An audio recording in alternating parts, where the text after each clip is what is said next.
Hi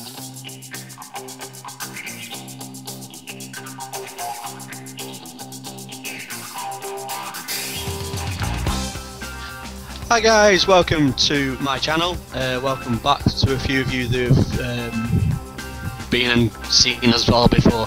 We started this collaboration between myself and Stretty News TV, who've just launched this week by the cast of arrangements that joined me last week, so you'll be used to their faces. I'm going to introduce them one by one, and then I'm going to introduce our special guest at the end.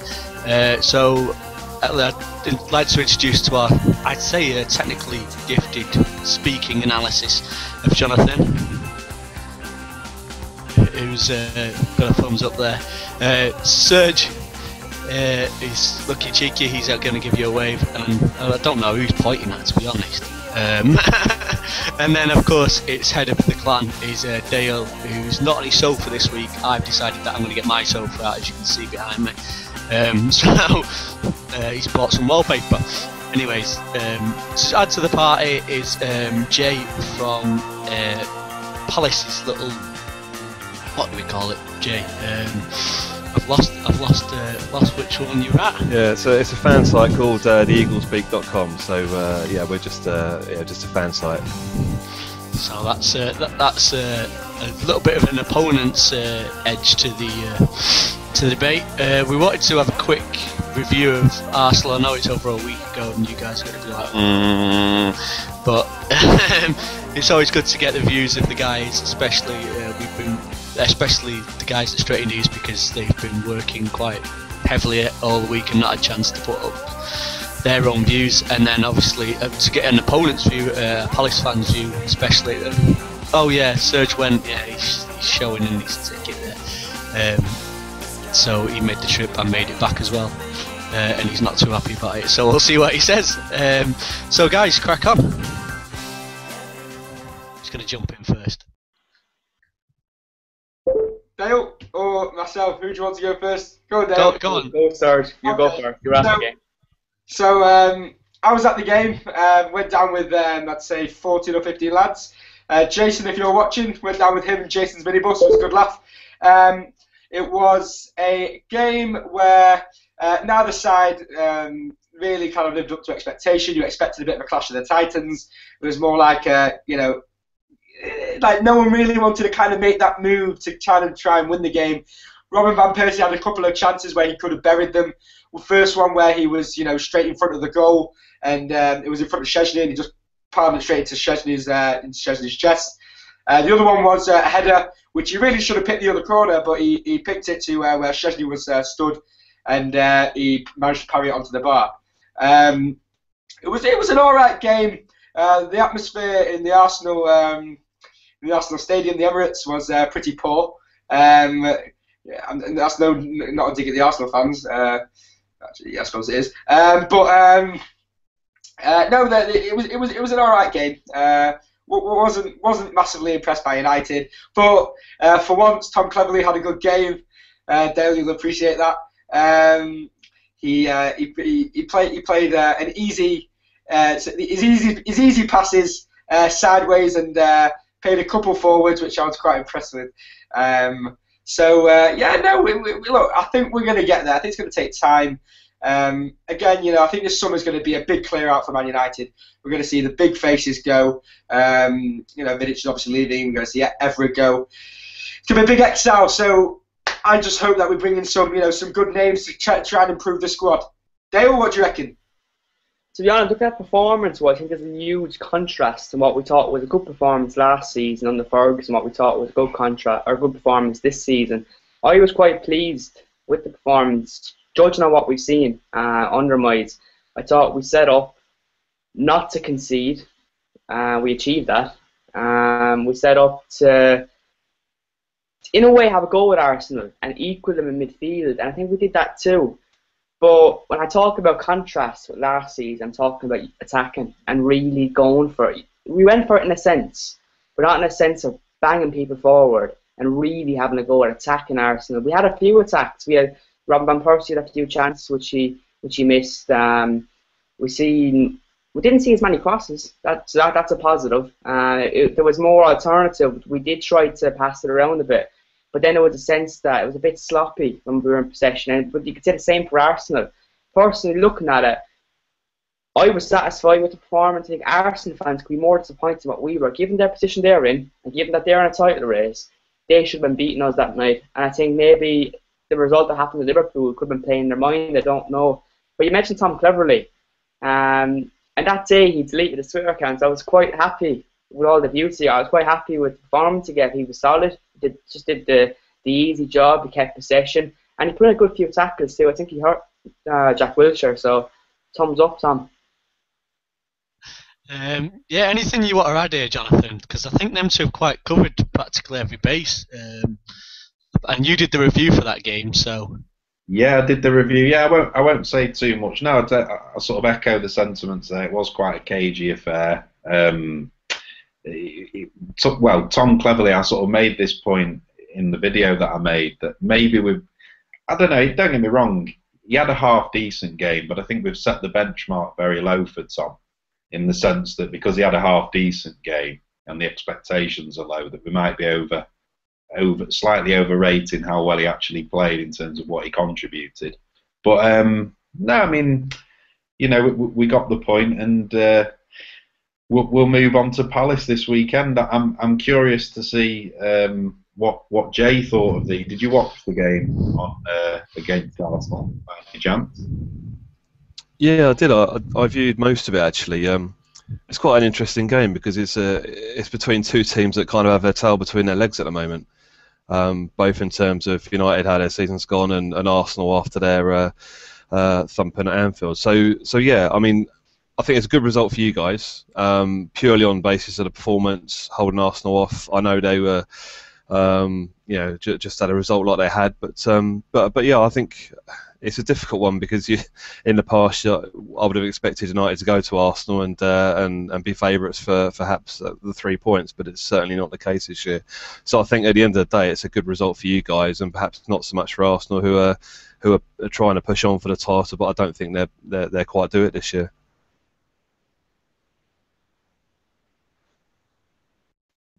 I was just in the midst of having a nosy at Crystal Palace's recent results before while Jay was on, but I should really ask him that question, shouldn't I? But that's later on. So I think that's pretty much Arsenal done and dusted. I think the main news that we've got to have from in between the two games is that now we've got a rumour central. The press have gone into overload again, as per usual, as it's United and always will be.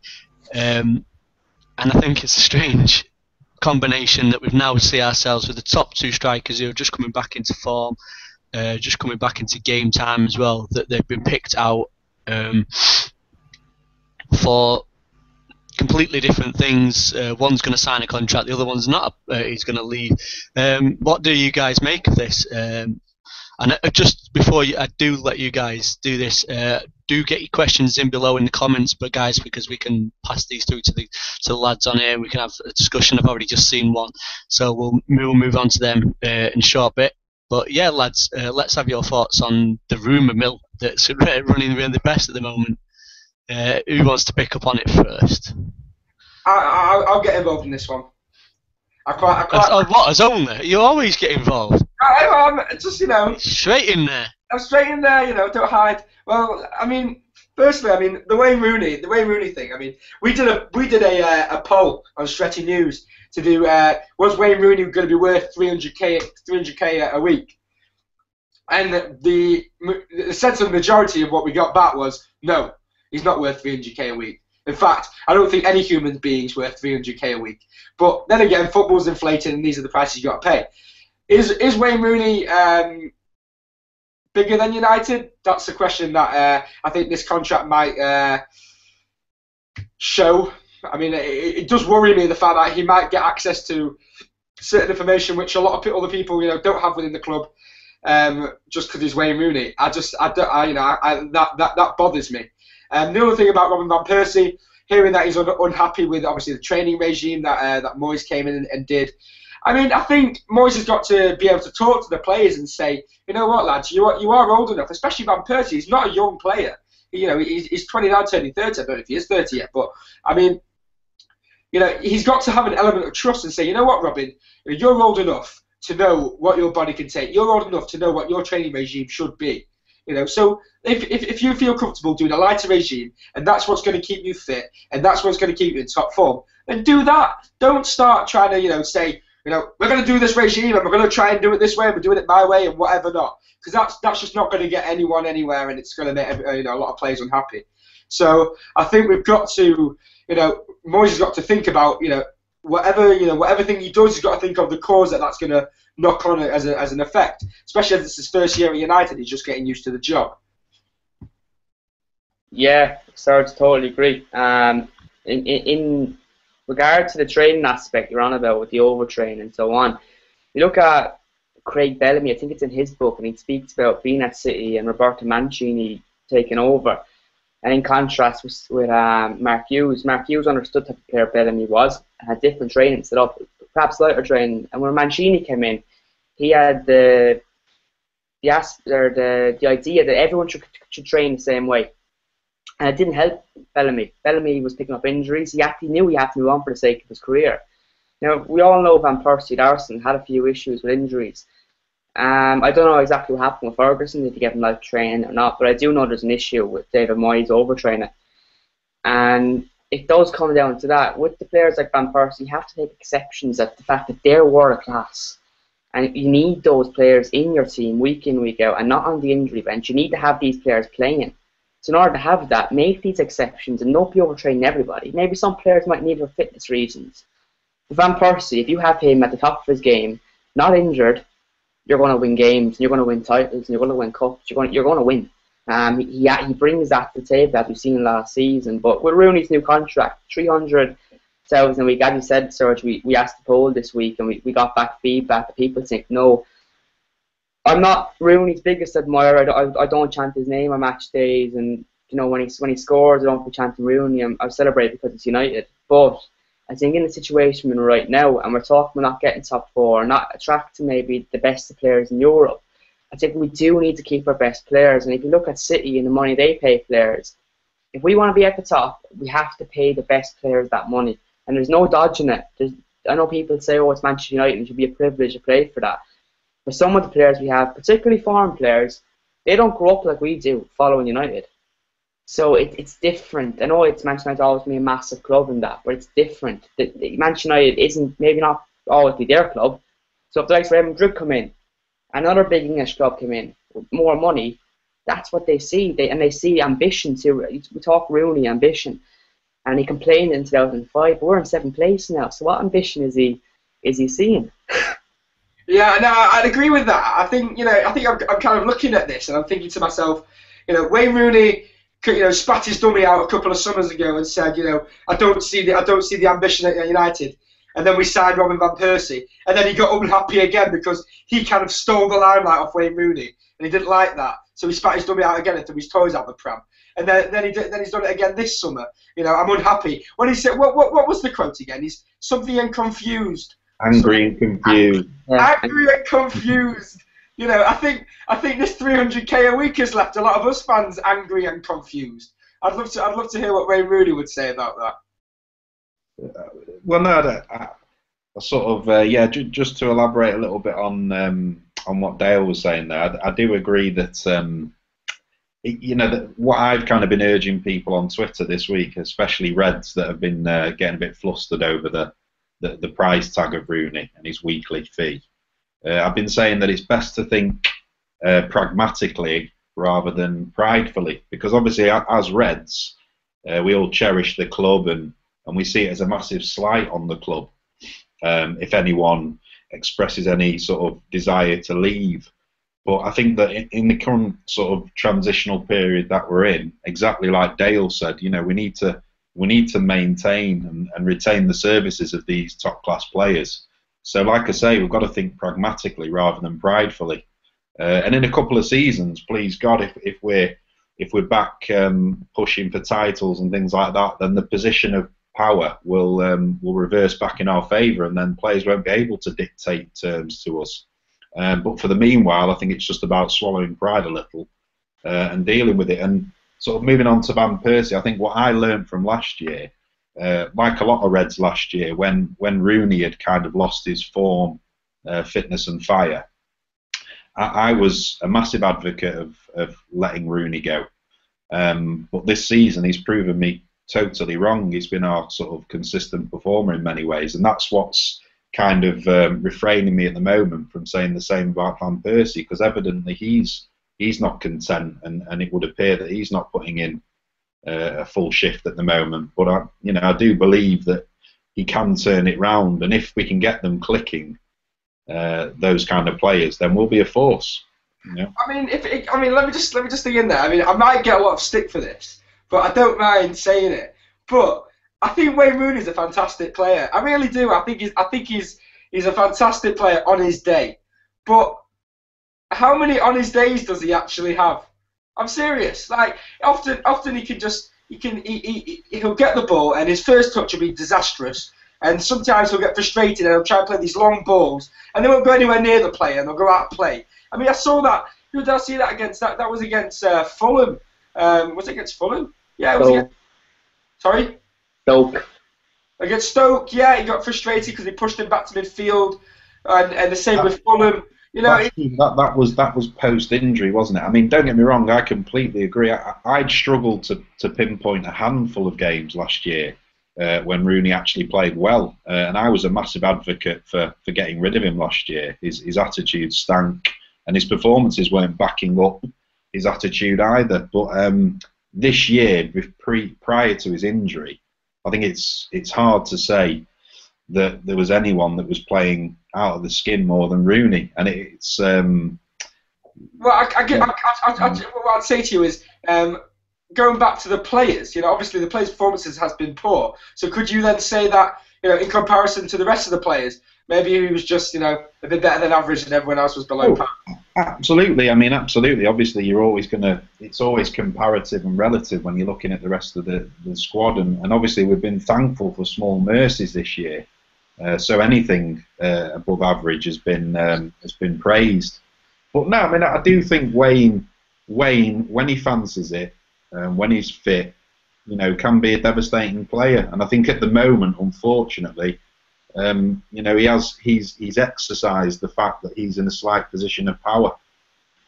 I think just before you go on, Serge, I think looking at this, and I'm going to touch on it, because this contract we're talking about is a long-term contract. It's the last biggest deal he's going to get in his football career, at top flight anyway.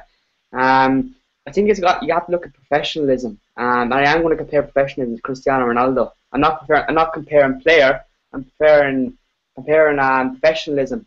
And Ronaldo, when he was young, he worked tremendously hard.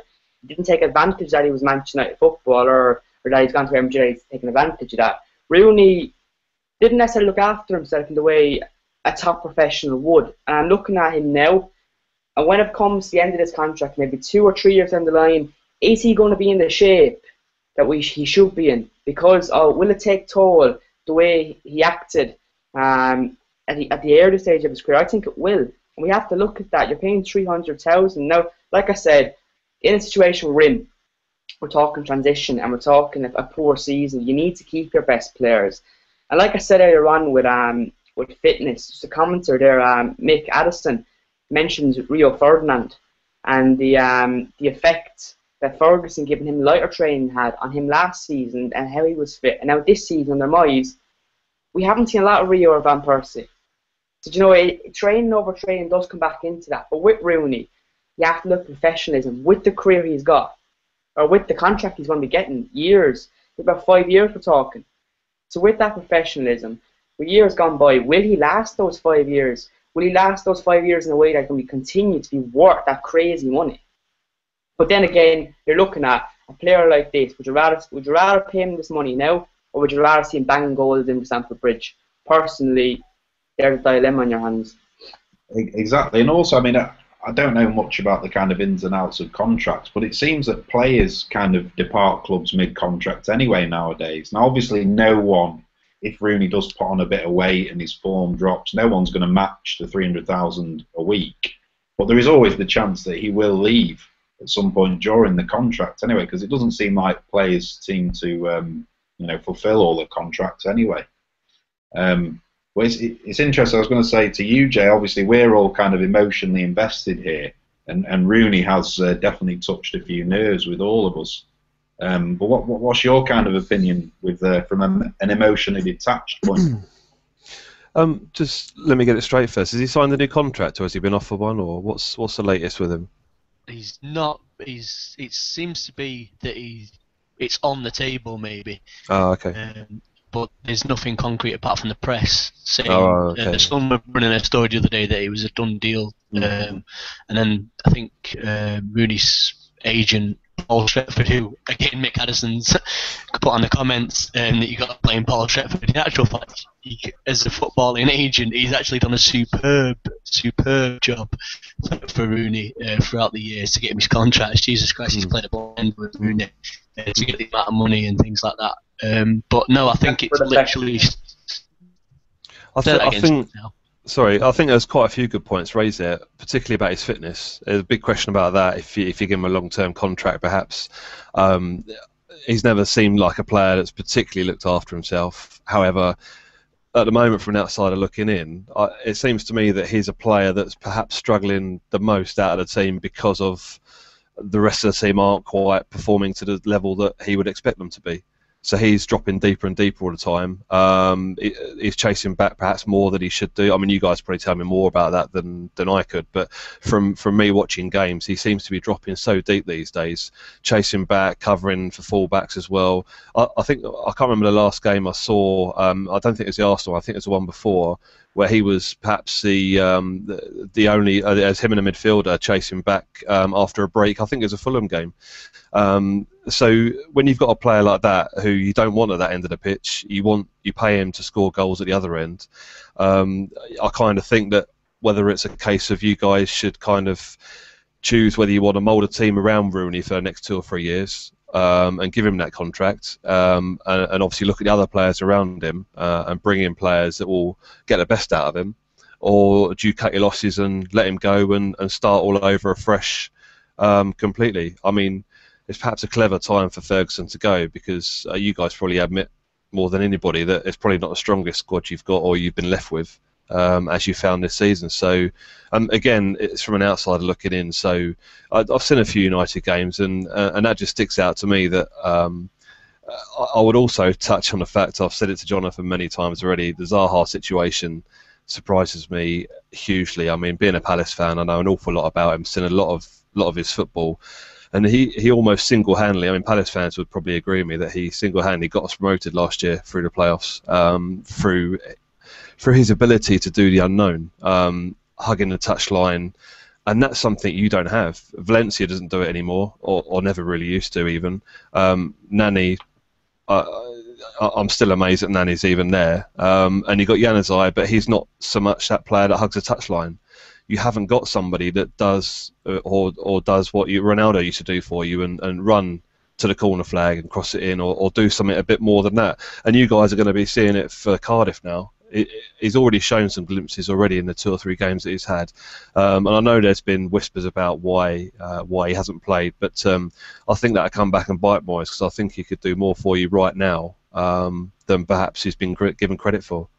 I think you mentioned that the squad wasn't necessarily as good as we know it could be, or the squad's gone by.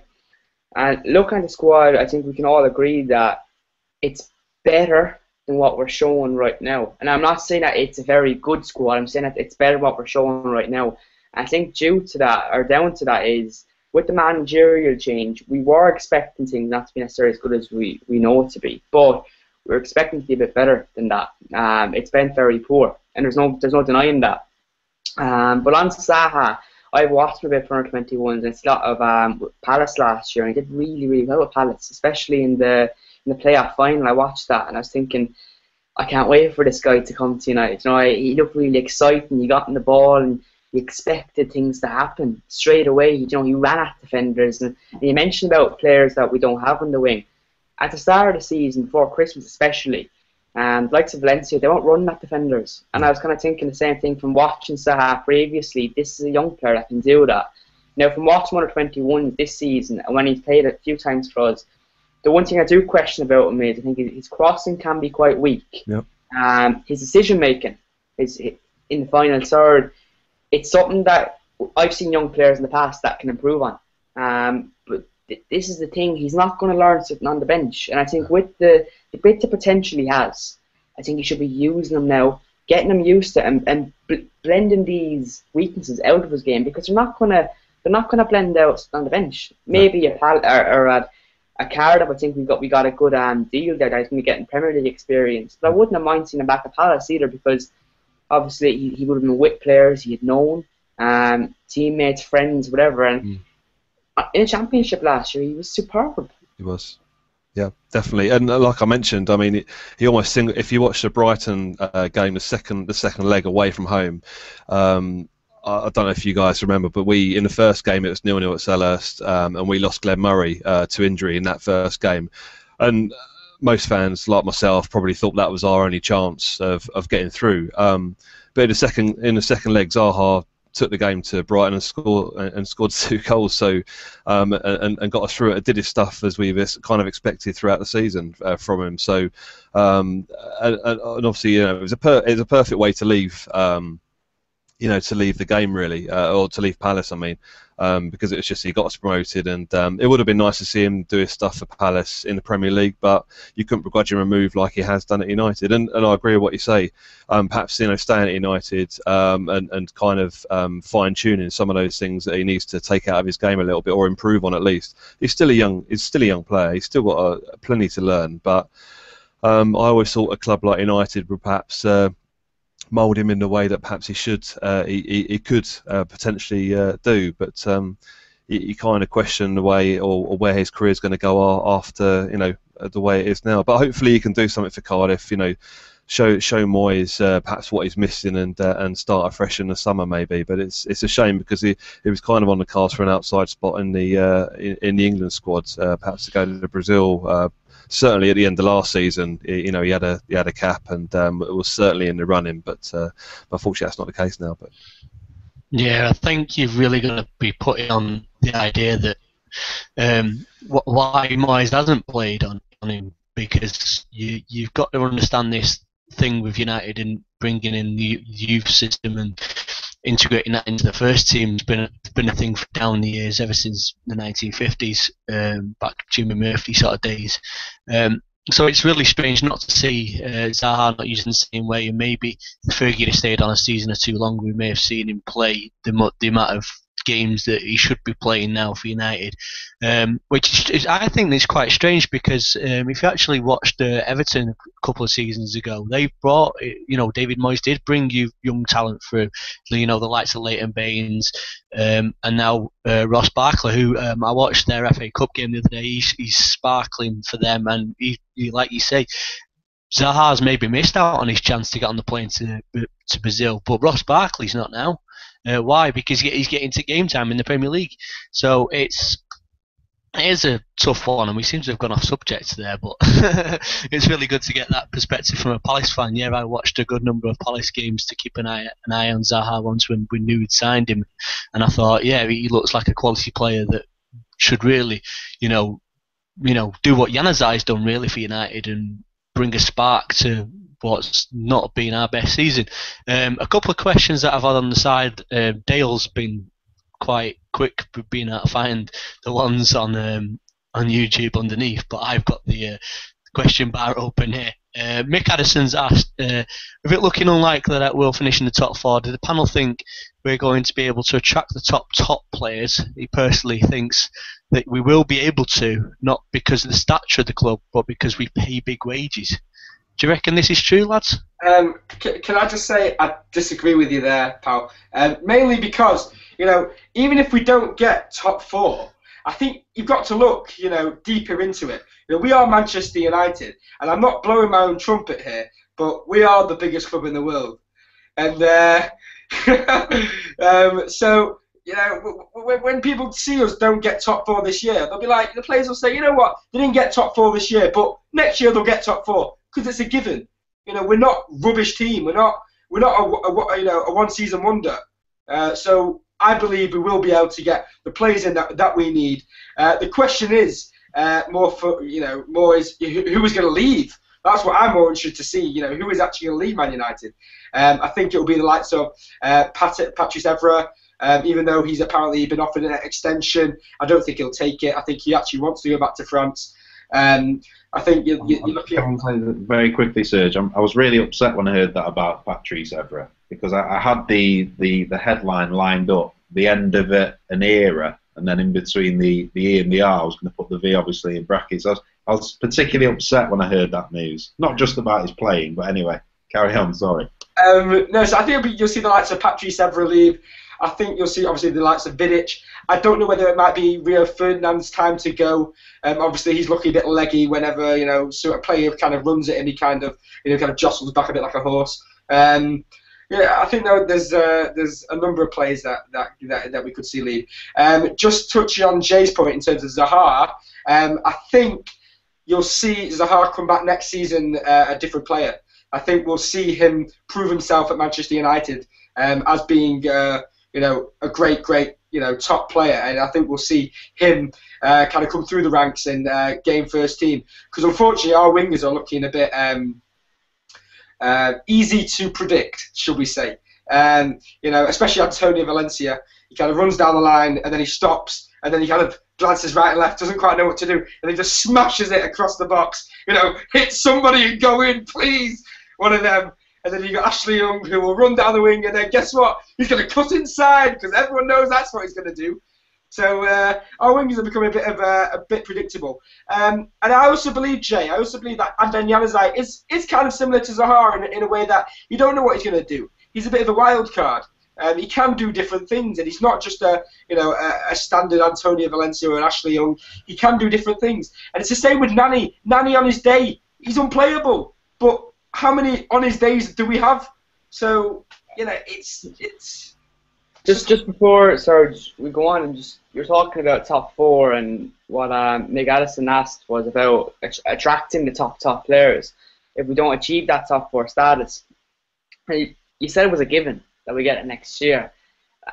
But what have you seen from this season to say it was a given? Because we can't say it's a given. I think there's a lack of passion within the club. I think that we've got to get rid of the players that have only ever played under Ferguson, the players that have only ever known Alex Ferguson. So Moyes has got to get rid of that lot. People that are causing disruption within the club. He's got to get rid of them. He's got to bring in players that want to play for David Moyes and Manchester United, and build his own squad who want to play for Manchester United and play David Moyes style football. I'm not talking Everton style football, but I'm talking football of Manchester United. Can we bring Beckham back? We're just getting Beckham to cross the ball from the right relentlessly. We should be all right then, shouldn't we? We'll have Wilfried Zaha to do that next year. We mentioned players that you say you want to play for club. That's fair enough. That's what we want. But when we're talking about top players, like what Mick says, you're looking at top players that are going to be wanted by Champions League clubs, and when we can't offer that on the play, top players want to play European football. It's quite simple. I understand that. But what I would say to you, look at Juan Mata. He's a given, in my opinion, to that exception. He came to United. He could have stayed at Chelsea. I know he wasn't getting played, but Mourinho said he was a big part of his plans or whatever, and he was an important player for him, or whatever rubbish he goes on about Mourinho. And then, there weren't other clubs in for Mata. There was the likes of PSG apparently had put in a bid. Not as high as United, but, Mata could have forced through a move to PSG potentially, and they would have been given to get Champions League next year. But Mata knows the history of Manchester United. We're not a small club, and we are going to bounce back. I really feel that we are going to bounce back. It'll take time. It might not be this summer. It might be a couple of years. But I think Moyes needs to get given time to bring in the players that are going to play for him and are going to play for the club. And and we'll come back. And no doubt we've got some great youth players coming through as well. And he's a big example of playing youth players as well, coming from Everton. And bringing them through, and his signings at Everton were fantastic. He brought through some signings that we'd never heard of, and they eventually become top players. Look at Fellaini. Not saying obviously for United this season, but Everton. Whenever he played us, he just beats us to to a pulp. He was quality, and there was lots of players that were like that. But Serge, the difference is with a top player at Everton isn't a top player at Manchester United. Now, I'm not saying Fellaini won't work, but against us with Fellaini was a target man. Fellaini was a main man. And when you have players like Wayne Rooney, Robin Van Persie, Juan Mata, he doesn't compare. And personally, I'd rather see them the main target, the main men, because they make things happen and properly. You see, the thing is as well is, I know Woodward didn't do too well last summer, but I think I'm delighted that he got the job and you didn't, saying that if we told these top players they can come to Manchester United and play the David Moyes way, I'm not too sure they'd buy that. Well, so my question to you, Dale, would be, are you saying David Moyes is the wrong manager for Manchester United? Right, you got me on the spot. But what I will say is, I hope he proves my beliefs wrong, but given his CV, he wouldn't have been my succeed for Ferguson. Who else was there? Who else was there? Well, I'm not saying I didn't want Jose Mourinho, but if you're going to compare David Moyes and Jose Mourinho, and you look at their CVs and what they bring to the table, I think it's a given. If you were asked, Dave, I don't think we should get into this debate, because I think Moyes could make me look foolish in a few years' time, like Fergie did with a number of Reds. But Fergie came to Manchester United having been successful with Aberdeen. He had something on his CV.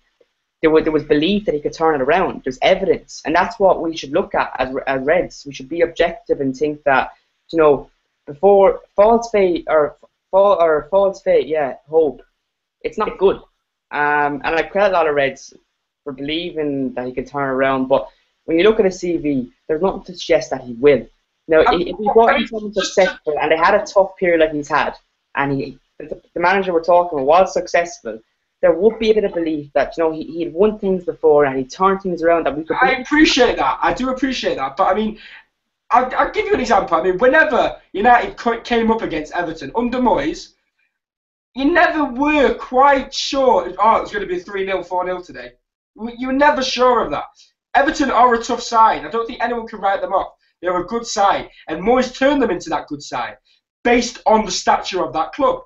Now, given the opportunity that he's been brought into United, and I'm happy he was chosen over Jose Mourinho, because if you would have had Mourinho, if you would have told him that the kits weren't getting washed one week, he'd spit his dummy out and want to go back to Portugal, or wherever else he wants to go back to. So my point is the fact that David Moyes is an out-and-out manager of the club.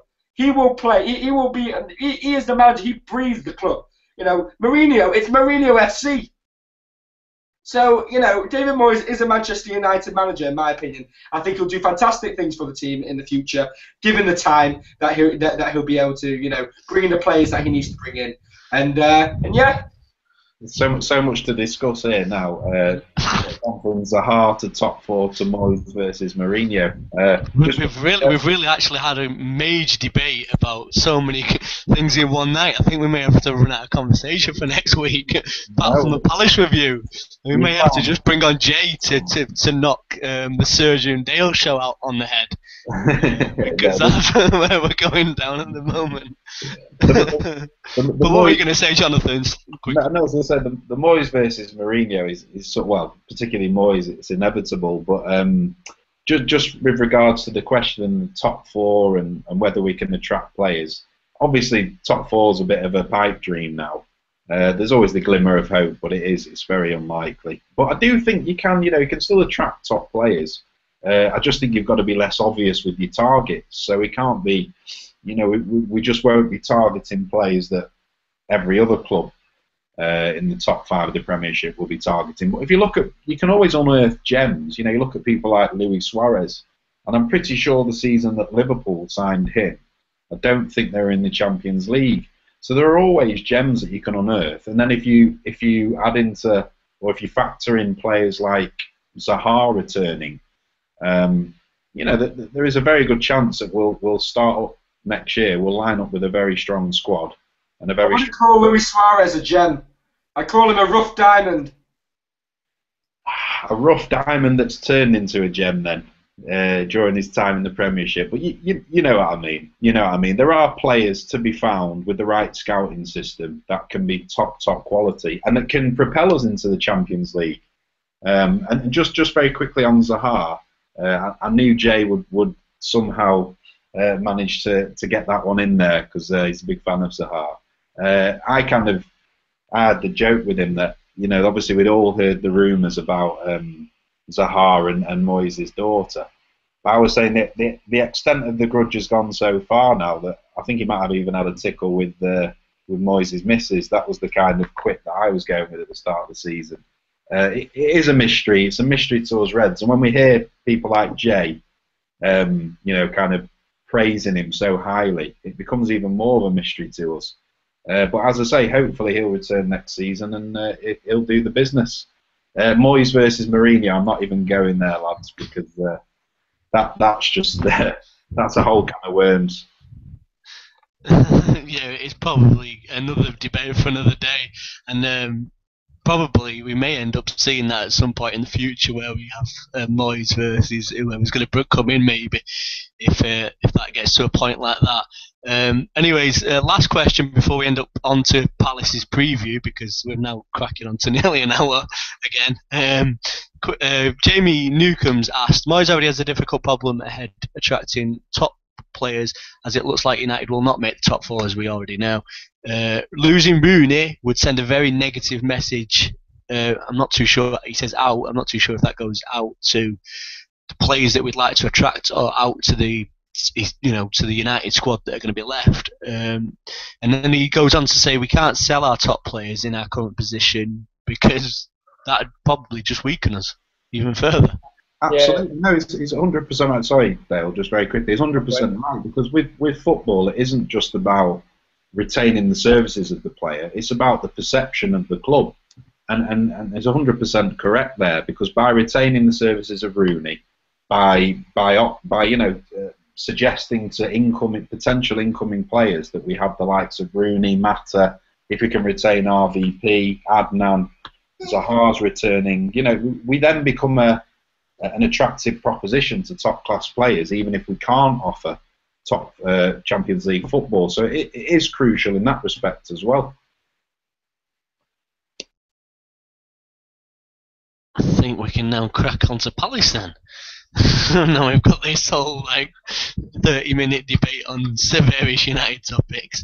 And I think we should actually give Jay the upper hand on this one and give us his sort of prediction and thoughts on the match of the weekend. So give us your best shot, Jay.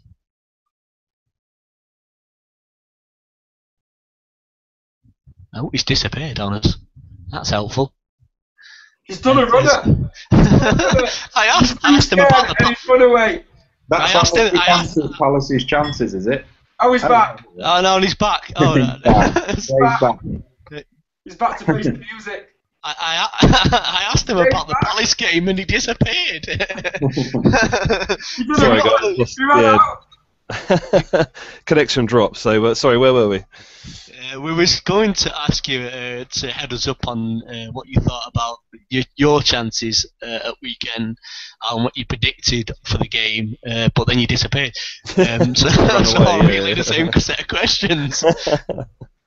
Yeah, well, heading into the game, we've just come off the back of a 3-1 win against West Brom last weekend, which was a result much needed. We've had some decent form, to be honest, and it was a 6-pointer really for both us and West Brom coming down to ours. But I think we just had too much for them really. We hit them hard, and we could have been 3 or 4-0 up by half time. To be quite honest, we were 2-0 up at half time, and then what seems to be our weakest part of the game is the start of the second half. I don't know what they do in the half-time interval at all, but I think it was 36 seconds this time before West Brom got a goal back after half-time.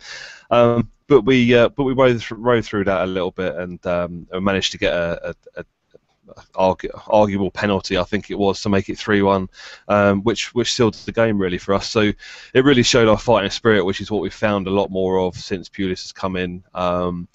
Shamak has been absolutely fantastic for us this season. I must admit I was against the signing at the start of the season. I have to admit, because I thought it was just one of those players we're going to pay a fortune for wages-wise and just not going to do it. But I must admit he's really surprised me. He's been a bit of a gem for us, really. Going into the game with you guys, I fancy us to get a draw out of it. I really do. I think you're struggling a little bit in form. Coming to our place, the atmosphere is always great, and it's going to be just as good this weekend against you guys. Obviously, we look back to the game at Old Trafford and felt we were harshly done by earlier in the season. Arguable penalty. Well, it clearly wasn't a penalty, was it? And we weren't playing too badly up until that point. So we feel a little bit aggrieved at that. Not saying we were going to win the game, but it's quite early days, still Holloway era, and a lot's changed since then. So yeah, I think we're set up pretty similar. We had the game Everton called off very late in the week. I think it was half an hour before kickoff, and even the team sheets were announced, and we made a couple of changes for that game. But I don't think we're going to see too much in the way of changes ahead of this game against you guys. I think we're going to set up pretty similar. We're still going to include new signings, Joe Ledley and Tom Ince, who had a fantastic debut. A real big threat for us and a new outlet, I must admit, and obviously scored in his debut, which is something that we need from a player like that. So Ledley made his debut along with him, and Scott Dan as well at the back. So I think we're going to line up in a pretty similar fashion, and I fancy getting a draw out of this one. I really do. I think the main thing for us Reds, and I think that the worry that I've seen this season, like even against the lesser teams, no offence, is that the team we come up against the opponent doesn't necessarily have to be at their best to get a result against us. In the past, it was vice versa. We wouldn't have to be our best to get a result against them to win. I think we see how a number of times this season, and with the bigger teams too, even when they perform poorly, they could get a draw or perhaps a win against us. So, I don't think it, with the state we've been in this season, how poor it's been, with a draw or maybe a defeat, it's not exactly bizarre to suggest that. So, if you were on last season and you said that, we'd probably be laughing. Yeah. But now we can't.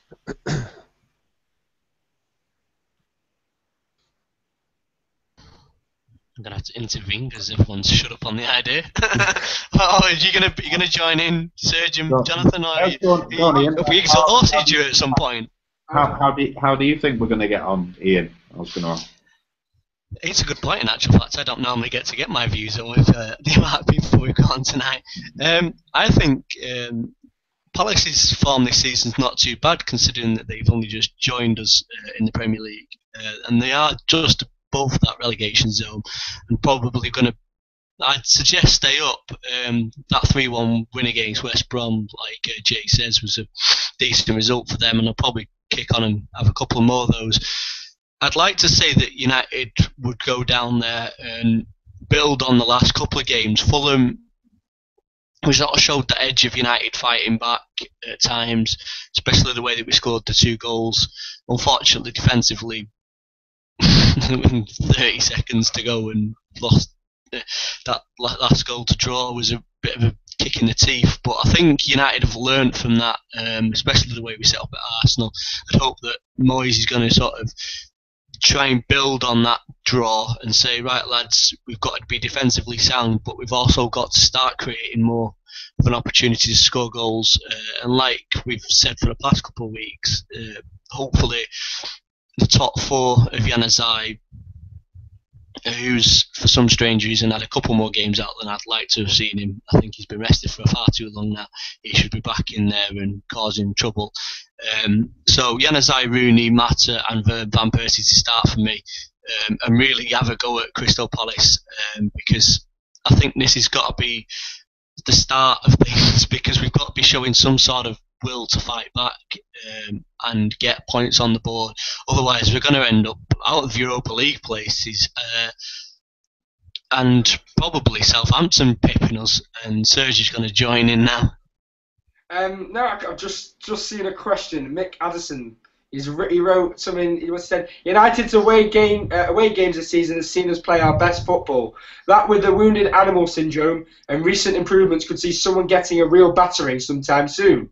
Could it be Palace? Like lambs to the slaughter this weekend?"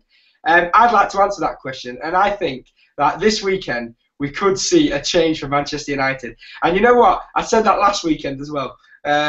But I believe that it's only a matter of time before we get the luck changes, so to speak, and we start playing the football that we all know that United can play. In fact, our away form this season has been particularly good, I would say. Except obviously for the Chelsea and Arsenal results. I mean, the Arsenal away, I think Arsenal were there for the taking, really, having sat through that for 90 minutes. I didn't think Arsenal were offered that much apart from Giroud up front, who was no real match for Nemanja Vidic, who had a cracking game that game. But I think if David Moyes plays Adnan Januzaj, as you said, Van Persie, Wayne Rooney, and Juan Mata. But I'd like to actually see Juan Mata through the centre this time. I think he keeps playing him on the right, which is it's unfortunately it's out of his position, and it's quite frustrating to watch because I know that Juan Mata isn't a right midfield, isn't a right mid, and he unfortunately was played there for Chelsea, but I don't believe that he's going to get. He's going to get the best form out of him through the right. I think we need to start seeing him through the centre. So what I would actually like to see, I'd like to see us play Wayne Rooney and Van Persie up front with Juan Mata sat just behind. I'd like to see Carrick and maybe Cleverley and maybe Fellaini sat behind. Just to add it up. Why not mix it up a bit? We're obviously not going to get top four, so why don't we just have a bit of a play around and see what works? Why didn't we appoint you? You know what? I was actually in talks with Manchester United Football Club, and I was actually offered the position of chief toilet cleaner. I turned it down. I thought you was talking about you've been playing Football Manager again, Serge. I tell you what, I am playing Football Manager at this moment, and I'm about to get promoted. I'm actually on the lookout for an assistant, so anybody out there wants to be an assistant. I was going to say there's some slight snippets there, Serge, that were evocative of a Moyes post-match interview when you were talking about luck and so on and so forth. No, I think I don't think we're gonna spank Palace by any stretch of the imagination. If that happens to be the case, and then it's a catalyst for the rest of the season, that'd be great. But I think we'd just settle for a half-decent performance and even nicking a win, wouldn't we? To be honest, at the moment. You touched upon Tom Ince, Jay, and people like that, and I think Punchin as well. Both players that impressed me when Blackpool had their season in the Premiership. And I do believe, is Punchin playing predominantly on the right-hand side? Does he usually play as a right winger or a left winger? It starts off on the right, but normally when Balas is playing, they switch quite a lot. So dependent on the fullbacks and what joy they're getting out of the fullbacks, they do switch quite a lot. So, and he can also play behind the front man as well. So he's quite flexible in that respect. I hope he gets a penalty. Well, I've got a feeling that they'll employ him on the right because you can always bank on Evra to have a couple of concentration lapses. So if he's a danger man, I think they'll probably look to exploit that. Yeah. I do think that I do think you'll stay up this year. I think you've obviously got quite a few games against the so-called big boys of the league, but they're all at home, aren't they? And obviously with your home form being pretty spectacular at the moment, I think you've got a chance of nicking points there, and I think you'll do all right. I think you'll probably end up staying up. Are you feeling confident about it? Yeah, a lot more confident now. I mean, I expected us at this stage of the season to be in the bottom three at least, and perhaps floundering a little bit. But the change that we made, we got beaten 4-1 at home to Fulham that night, and Holloway left the day after, and that's been a turning point. It took us 3 or 4 weeks to appoint Pulis. There wasn't really anybody else out there. There was rumours that we were looking at Dan Petrescu, who was at over in Moscow, but the truth is that they're always talking to Pulis majority of the time, and it's turned out to be an inspiring choice, really. The difference we've seen since he's come in is that Shamak's working hard. The whole team just works for each other hard, and the back line is just so hard to beat at the moment. It's been quite a change, and a lot of people said to me when we brought in Pulis that it's going to play. We're going to end up being called Crystal Palace Rugby Club. But it's certainly not been the case.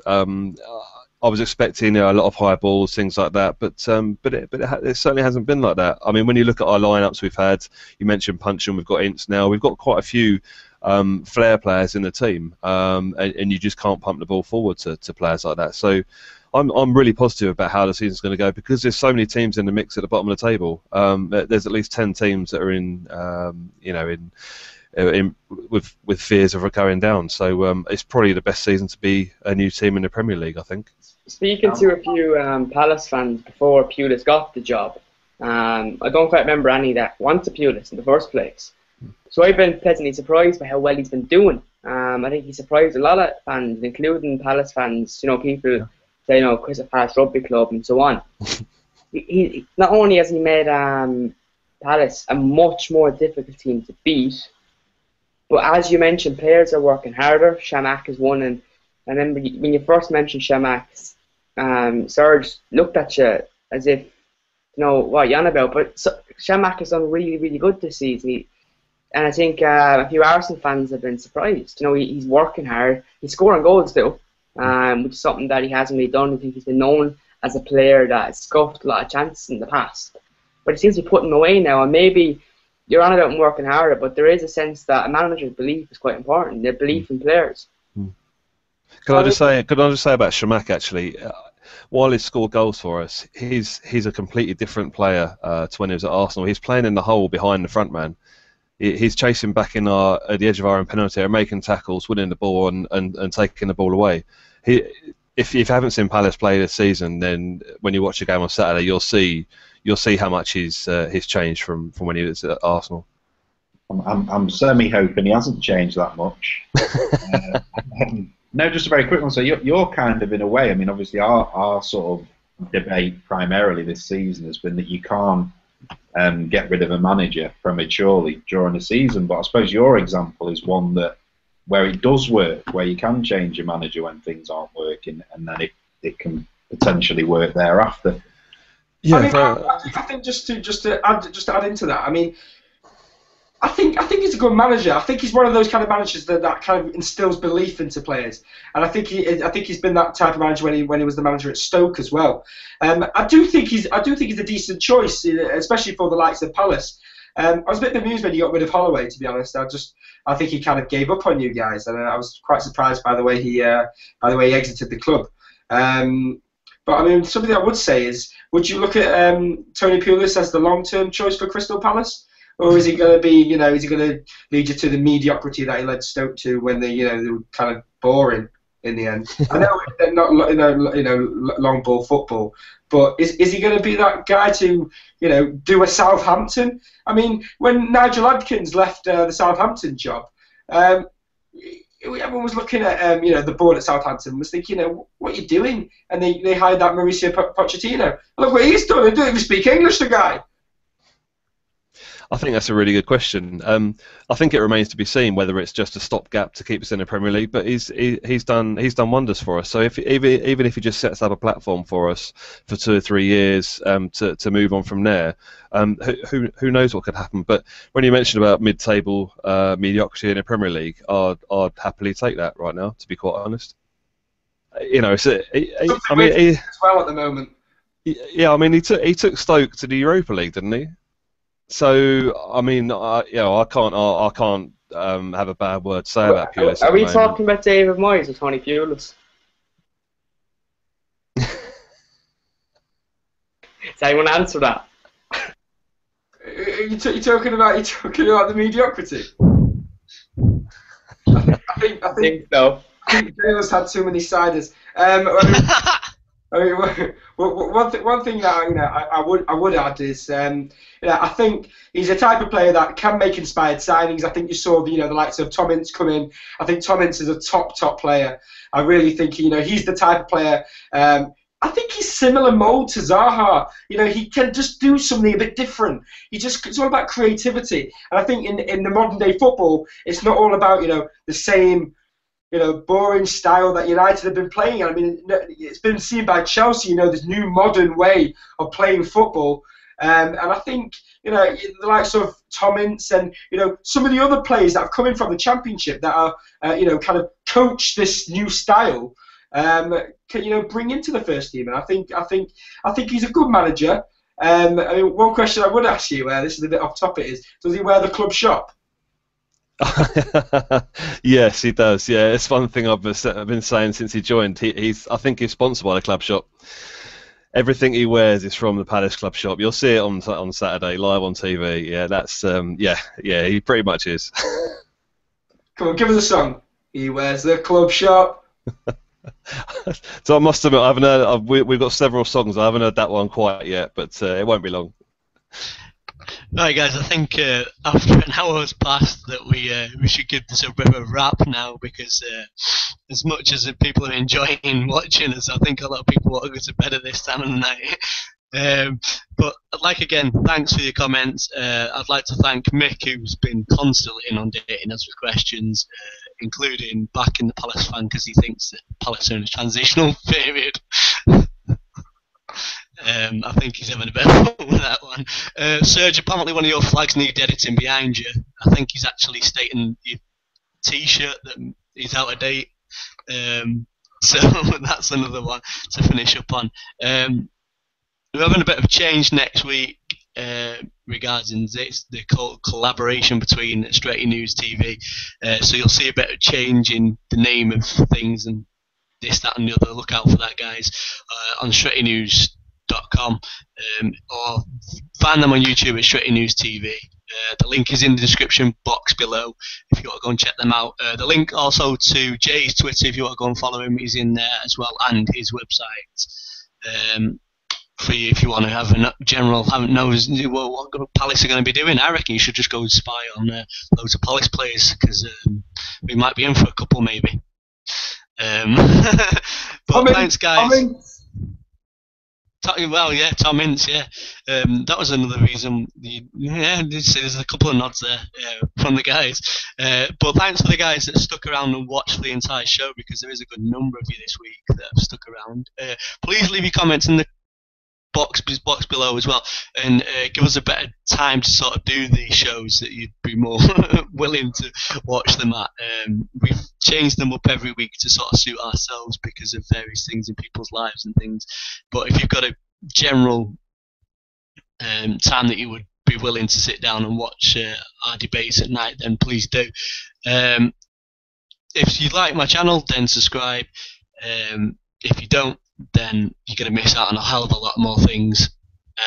Mick gives us a cheers, guy, great debate, so it's a good thumbs up from him. I'm sure if he gives us a thumbs up on the video, that'll be all too truly. But yeah, thanks guys. Thanks Jay for joining us and your comments and inputs. And we'll see what comes out on the other side. And maybe we'll have Jay back for a review afterwards. Yeah, cheers for me on, guys. No worries. Thanks for coming on, Jay. Cheers, lads. Thanks now, guys.